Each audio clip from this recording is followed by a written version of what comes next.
ജ്യോതിഷ താന്ത്രിക വേദിയുടെ 8ാമത് സംസ്ഥാന സമ്മേളനവും ജ്യോതിശാസ്ത്ര വൈജ്ഞാനിക സംഗമവും നടന്നു. ആലപ്പുഴ കിടങ്ങംപറമ്പ് ക്ഷേത്രം ഓഡിറ്റോറിയത്തിൽ നടന്ന സമ്മേളനം ചലച്ചിത്ര സംവിധായകൻ വിജി തമ്പി ഉദ്ഘാടനം ചെയ്തു.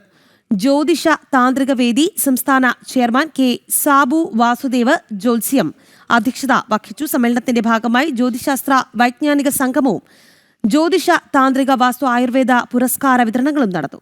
എരുവ ശ്രീനിവാസൻ പിള്ള, എ ബി ശിവൻ, സുബീഷ് സുകുമാരൻ, അനിൽകുമാർ, അരുൺ ലാൽ എന്നിവർ വൈജ്ഞാനിക സംഗമത്തിന്റെ ഭാഗമായി ക്ലാസുകൾ നയിച്ചു.